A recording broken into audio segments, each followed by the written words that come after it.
Muito bom dia, meus irmãos. Eu quero, nessa manhã, cumprimentá-los com a graça salvadora do nosso Senhor Jesus Cristo.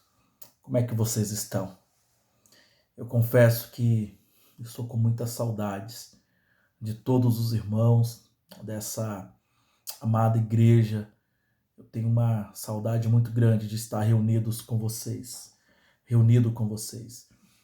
A gente tem ido à igreja e ver aqueles bancos vazios, a igreja, o nosso coração é tomado por um sentimento de Deus, até quando, Pai? Até quando nós vamos passar por isso, Pai? E eu espero que você também tenha esse sentimento de saudades do templo, saudades de adoração em conjunto, saudades desse momento de oração ali, unidos com os irmãos, saudade da igreja. Eu não sei como você está, mas o meu desejo como pastor, saudoso como eu estou desse momento de estar com vocês, é que vocês também tenham essa saudade de estar juntos.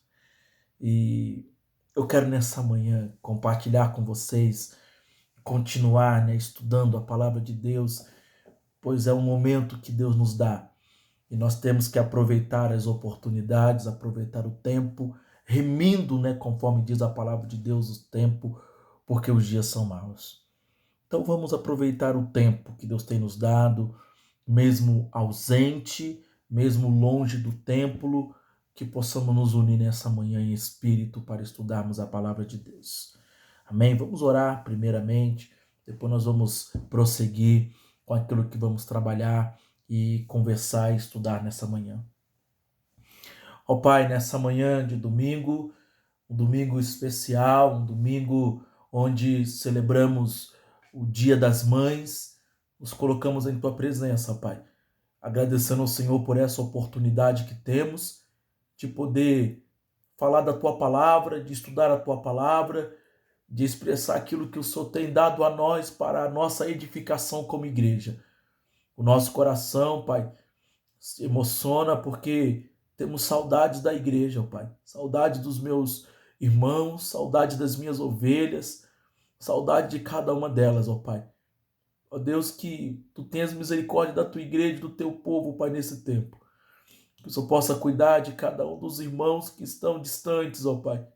Alguns irmãos que têm dificuldade de manter contatos, ó Pai. O Senhor sabe, Pai, as razões, os motivos. Que o Senhor possa cuidar da igreja nesse período, Pai. Que o Senhor venha cuidar dos nossos amados irmãos, ó Pai. Aquele mais distante, Pai, cuida de cada um desses irmãos. Cuida da igreja Presbiteriana Filadélfia. Cuida da sua igreja, ó Pai, nesse tempo de quarentena, de isolamento. Proteja-nos, livra-nos, ó Pai. Que o Senhor continue, ó Deus, a cuidar de nós, ó Pai. Nos abençoe nessa manhã, onde vamos estudar a Tua palavra. Que o Senhor possa, ó Deus, falar aos nossos corações, nos edificar a alma, nos edificar o coração. Que a palavra do Senhor encha nossos corações, ó Pai, de alegria, porque o Senhor é um Deus que nos sustenta em meio à pandemia, ó Pai. Então que o Senhor continue a nos sustentar espiritualmente através desta palavra que vamos estudar nessa manhã, que seja um alimento para a nossa alma, que seja, Deus, um fortalecimento espiritual, um encorajamento espiritual. Em nome de Jesus, Pai. Amém, Deus. Amém e amém. Meus irmãos, nós estamos conversando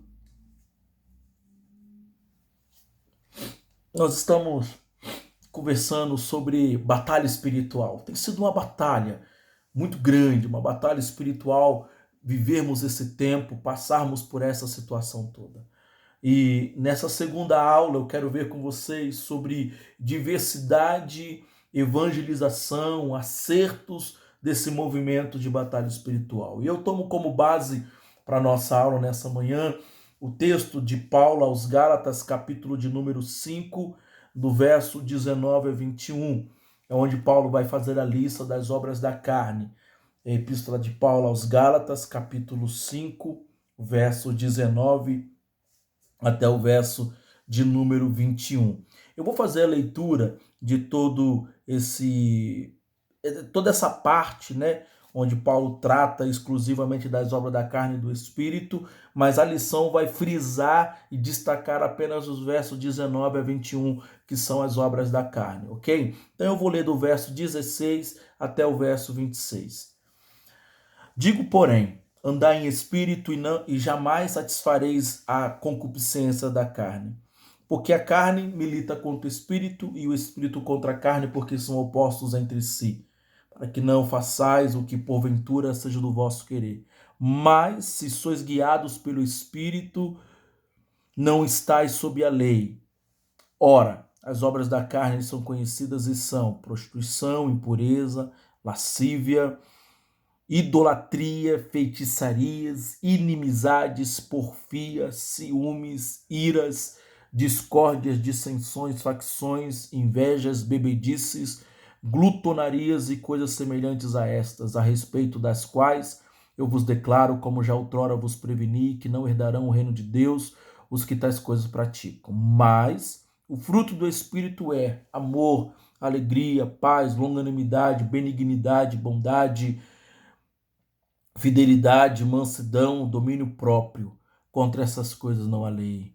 E os que são de Cristo Jesus crucificaram a carne com as suas paixões e concupiscências. Se vivemos no Espírito, andemos também no Espírito. Não nos deixemos possuir de vanglória, provocando uns aos outros, tendo inveja uns dos outros. Amém. Esse texto é muito importante para entendermos o que Paulo está querendo tratar aqui. Aqui esse texto de Gálatas, do capítulo 5, esses versos 19 até o verso número 21, o que esses versos nos mostram ou nos ensinam? Esses versos, eles mostram que o que o homem é capaz de produzir, ou seja, o que o homem produz. E é importante notar que o diabo, que Satanás e demônios não são citados aqui nesse texto. Não são. Paulo aqui, em momento algum, cita Satanás ou algum demônio. É claro que os demônios existem, nós vamos trabalhar e falar sobre isso, mas as obras da carne são praticadas pelas pessoas por causa da sua natureza pecaminosa, sua natureza contaminada pelo pecado. É por isso que elas praticam, é por isso que nós praticamos as obras da carne. Além disso, a prática das obras da carne acarreta responsabilidade moral sobre aqueles que as praticam. Então não adianta eu querer demonizar ou dar uma ação ao demônio por uma ação que é minha. Uma ação que é minha. Então, nós temos que tomar cuidado com isso. Nós vamos mostrar isso também na lição. E a solução para isso, então, que Paulo apresenta aqui, é arrependimento, é abandono do pecado, é perdão e fé. Não a expulsão de demônios especializados em pecados específicos. Não. E é exatamente isso que a lição vai tratar. A lição vai abordar sobre essa diversidade. Também vai falar sobre evangelização, sobre acertos desse movimento de batalha espiritual. Então vamos lá. A nível de introdução, o autor faz algumas perguntas que a gente quer tentar responder, ou nós vamos respondê-las, né? Na verdade, no decorrer da lição. E uma das perguntas que ele faz é se esse movimento ele é uniforme, ou seja, se todas as correntes ou unidades desse movimento, todas as igrejas que defendem batalha espiritual, eles são a mesma ideia, a mesma teologia, e nós vamos ver que a base deles é a mesma. É a mesma. Eles têm algumas ramificações, mas a base é a mesma. Ok? Mas vamos lá então. Algumas diversidades que nós precisamos destacar e confrontá-los com a nossa teologia reformada e também, acima de tudo, o que a doutrina bíblica sobre essas verdades quer nos ensinar. A primeira questão aqui que eu abordo, e é primeiro ponto nosso, é a oração de guerra. Você já ouviu falar sobre a oração de guerra?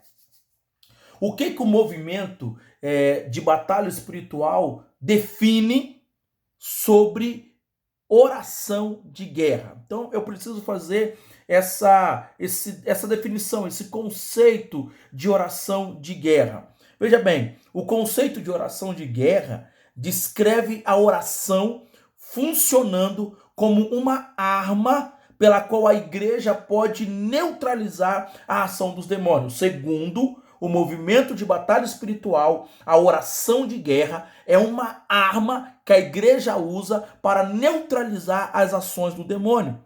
Ou seja, grupos se concentram, fazem correntes de oração para derrubar determinadas fortalezas e neutralizar assim os poderes malignos entrincheirados em um determinado território ou nas estruturas sociais, políticas ou mesmo eclesiásticas. Então, tanto que aqui é uma questão que eu preciso falar para vocês, que o movimento de batalha espiritual, eles têm um conceito de demônios territoriais. Eles acreditam que há demônios em lugares específicos. Tem um demônio em cada cidade, um demônio em cada bairro, um demônio em cada lugar. Então, por isso que eles fazem essa questão de oração de guerra. Então, nessa oração de guerra, é necessário que se mencione o nome da potestade ou das potestades das áreas a qual ela está ligada e que se determine que estão amarradas em nome de Jesus.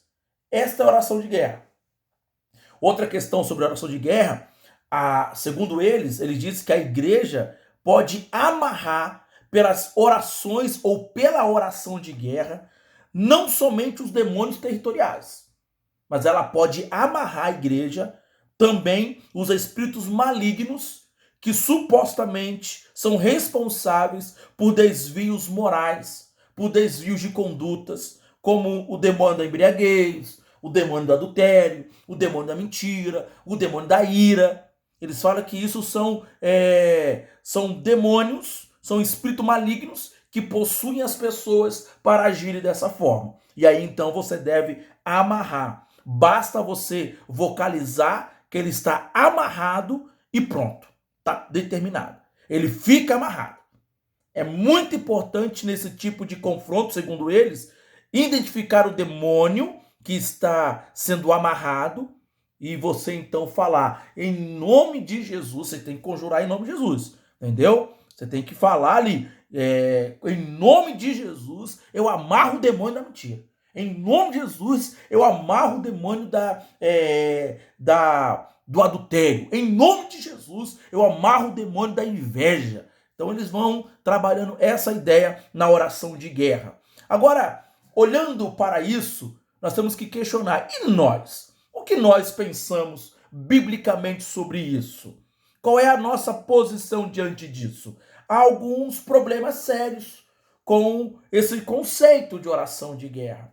O primeiro é que a oração é dirigida sempre a Deus. Nós oramos nos voltando para Deus. Nós oramos para Deus. Nós pedimos a Deus. Nós falamos com Deus na oração. Só que, curiosamente, nós percebemos aqui que a oração de guerra nesse movimento de batalha espiritual é dirigida aos demônios. Ou seja, ordena-lhes que saiam, eles falam com os demônios, eles oram aos demônios para que eles saiam da situação. Aí eu pergunto, oração aos demônios? Como assim? Ou seja, eles oram aqui, a oração dele é dirigida não a Deus, mas aos demônios.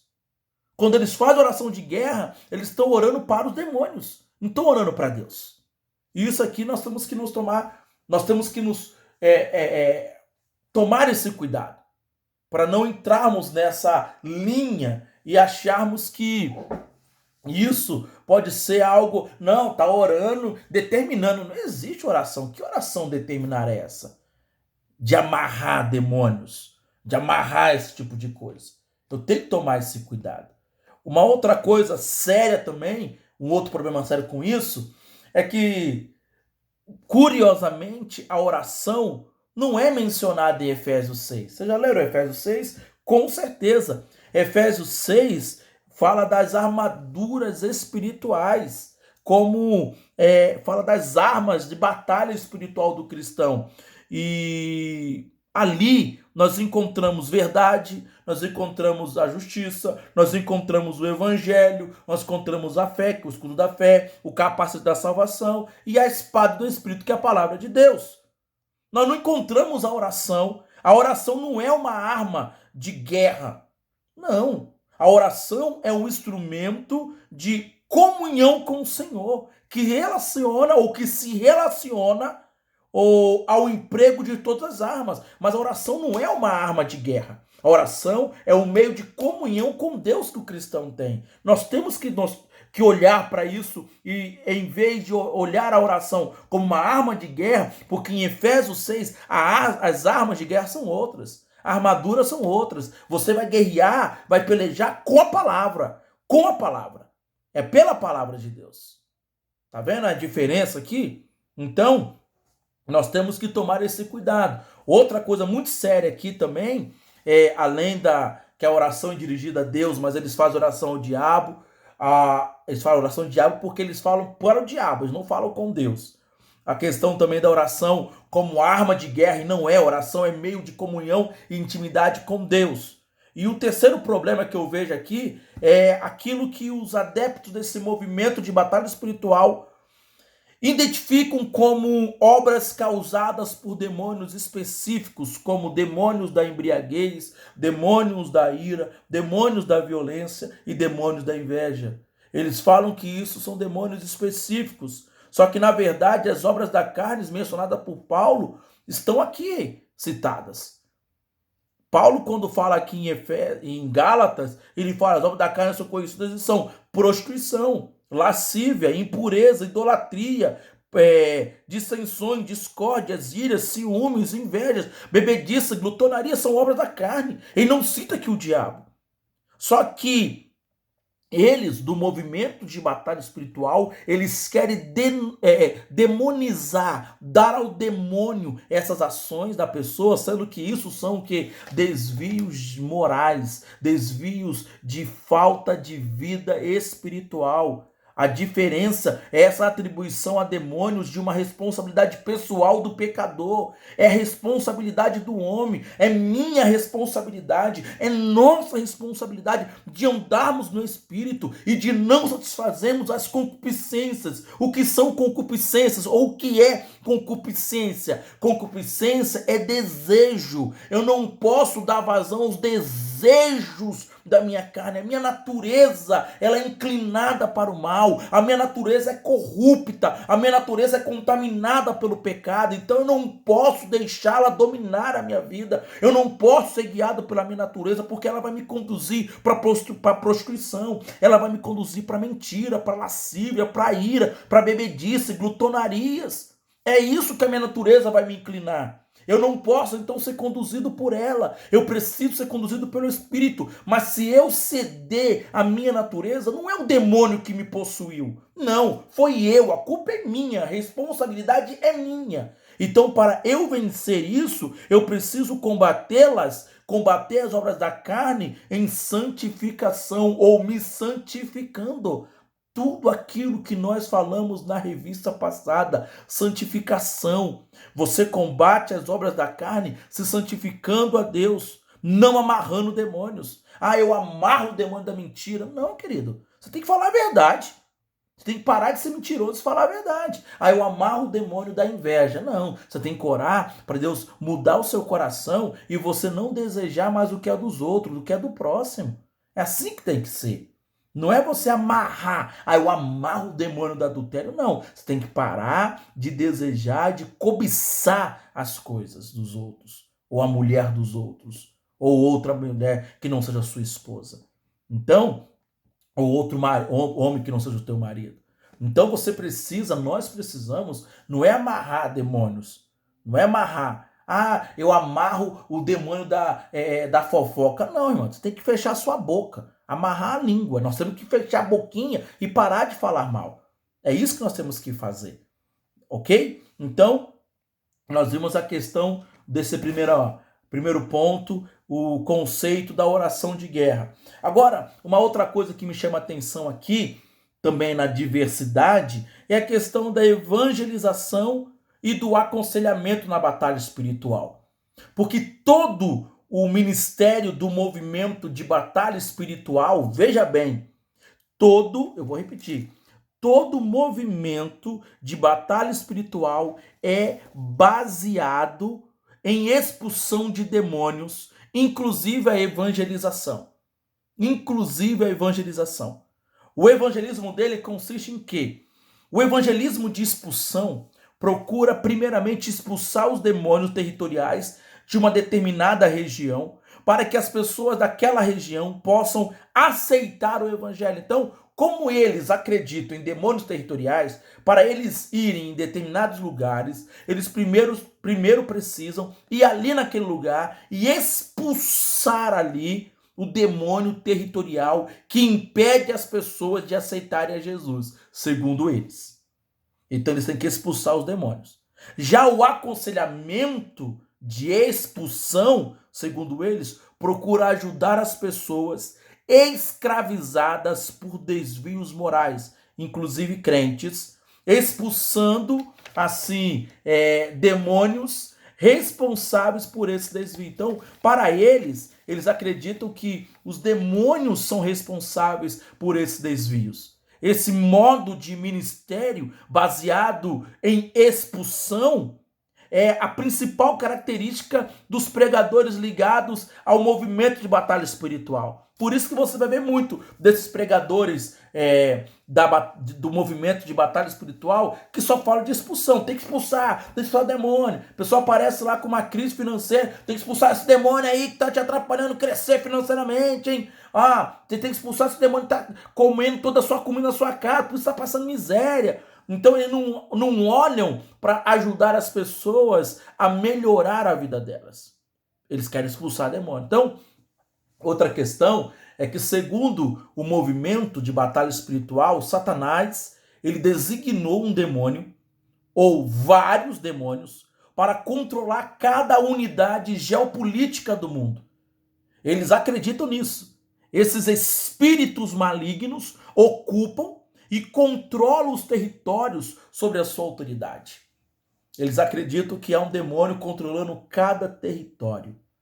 E aí os defensores desse conceito recorrem a dois textos para defender a base deles. O primeiro texto é o texto de Daniel, onde se menciona o príncipe da Pérsia e o príncipe da Grécia. Está lá em Daniel 10, do 13 ao 20. Que no entender deles, segundo o entendimento deles, são espíritos malignos designados como senhores daquelas regiões ou daquelas nações e que foram confrontados por Miguel, o anjo de Israel. Está lá em Daniel 10, versículo 13, Daniel 12, versículo 1. Então, os defensores dessa ideia concluem que se existe um príncipe da Pérsia, que se existe um príncipe da Grécia, logo também há um príncipe do Brasil, há um príncipe no Japão e assim por diante. Afirmam também que há espíritos designados não apenas para países, mas também para estados e municípios. Há um príncipe do mal, maligno, designado para a cidade de Ribeirão Preto. Por isso que a cidade é desse jeito. Por isso que há corrupção, por isso que há tanta prostituição, por isso que há tanto adultério, por isso que há tantos roubos, por isso que há tantas mortes. Eles acreditam que é por causa dessas coisas, desses espíritos malignos, que essas coisas acontecem. E a segunda passagem que eles defendem essa ideia, citam com frequência, é o Evangelho de Marcos, capítulo 5, versículo 10, onde os espíritos imundos, ao serem ordenados por Jesus para saírem do Gadareno, pedem para não serem enviados para fora do país.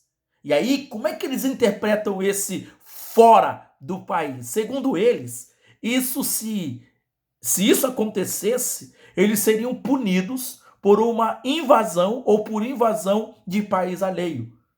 Só que, quando a gente lê o contexto, a gente percebe o seguinte, que essa afirmação não é confirmada na passagem, nem pelo seu contexto, nem pela sua própria narrativa. Não há nenhuma passagem que sugira a invasão de território já ocupados por outros espíritos malignos. Isso não tem base bíblica, isso não existe.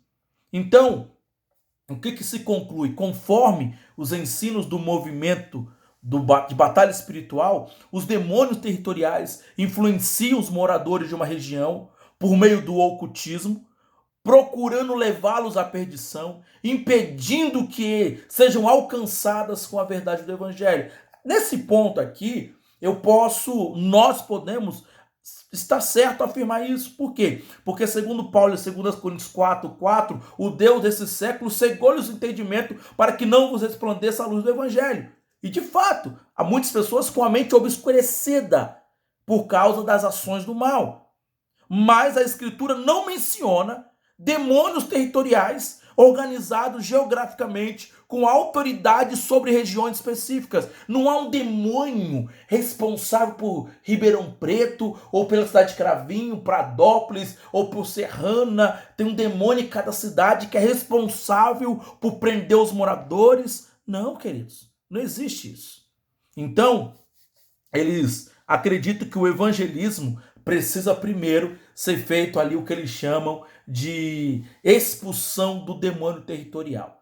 Tanto é que há uma vez uma pessoa disse que um determinado pastor desse movimento, ele queria plantar uma igreja numa determinada região, ele foi com um helicóptero e jogou óleo sobre a cidade inteira para que aquele óleo ungisse aquela cidade, e ao ungir a cidade o demônio saísse, o demônio daquela cidade saísse, para que então ele pudesse entrar e plantar a igreja e pregar o evangelho. Essa é a visão evangelística dele. Eles fazem evangelismo assim. O aconselhamento e o cuidado espiritual pelas pessoas dentro do movimento de batalha espiritual parte do princípio que demônios podem, ouça bem o que eles acreditam e definem. Eles acreditam que demônios podem se abrigar na vida de uma pessoa, quer essa pessoa seja regenerada ou não, para produzir dor, para produzir miséria, para produzir doenças, para produzir sofrimento e principalmente desvios morais. Eles acreditam que o demônio pode abrigar na vida de uma pessoa, que ela seja regenerada ou não. Então, isso me chama muita atenção, porque isso quer dizer então que um crente pode ficar endemoniado, segundo eles? Será que você, cristão, será que você, convertido, nascido de novo, cheio do Espírito Santo de Deus, será que você pode ser possuído pelo demônio e o demônio usá-lo para mentir, ou para roubar, ou para fazer qualquer outra coisa?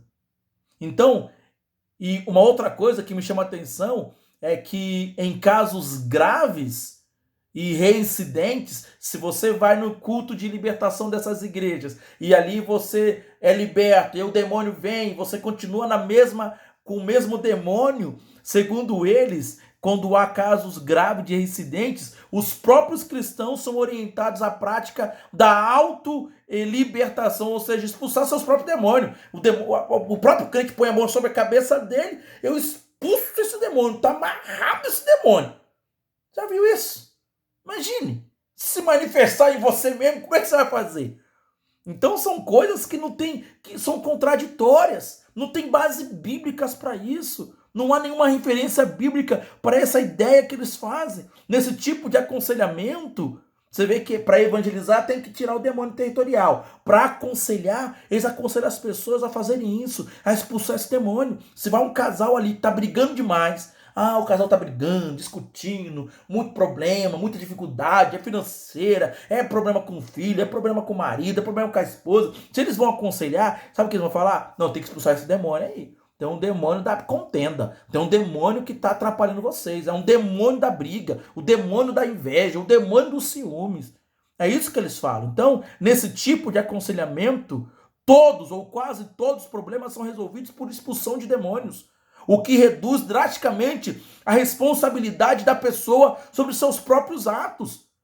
O marido deve se responsabilizar, usando o exemplo do casal que vai pedir conselho ao pastor, o marido deve ter responsabilidade de marido, é a esposa de esposa, o filho de filho. Não é o demônio, o demônio está no meu filho, por isso que ele está desobediente. O demônio está na minha mulher, por isso que a minha mulher está desse jeito. O demônio está com meu marido, por isso que meu marido é desse jeito. Não, tem que ter responsabilidade, tem que responsabilizar cada um. E tem que haver o arrependimento dos erros. Se o marido cometeu um erro, ele tem que se arrepender dos seus erros. Se arrepender. Pedir perdão, como a esposa também, como o filho também, ou os pais aos filhos. Mas não é o demônio, é a pessoa.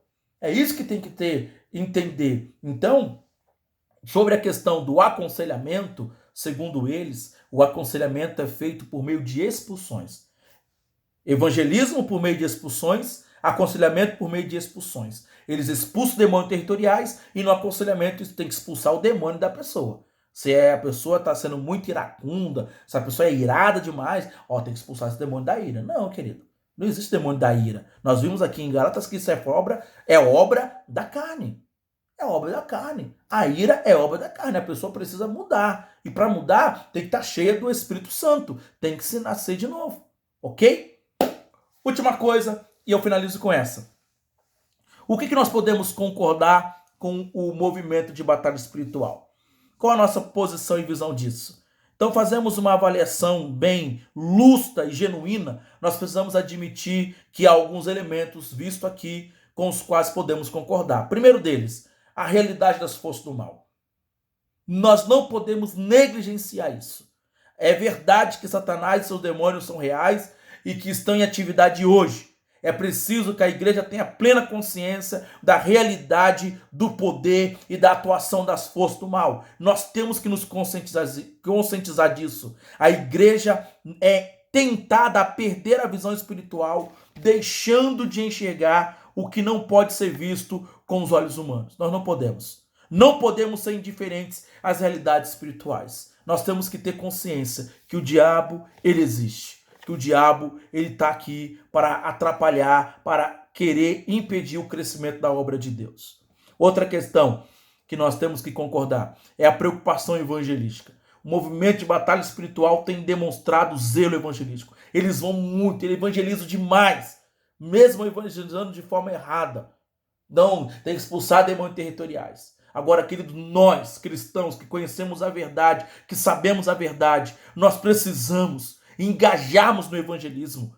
Nós temos que evangelizar o máximo possível, falar dessa verdade. Enquanto eles estão pregando mentira, nós precisamos sair da nossa inércia, sair da nossa zona de conforto e evangelizarmos essas pessoas, evangelizarmos o máximo de pessoas que pudermos. É nossa missão, é nosso dever. Não podemos, irmãos, não podemos parar ou nos entregar ou achar, não, eles estão fazendo errado e só criticar. E o que nós estamos fazendo para evangelizarmos? O que nós estamos fazendo para podermos ganhar pessoas para Cristo Jesus?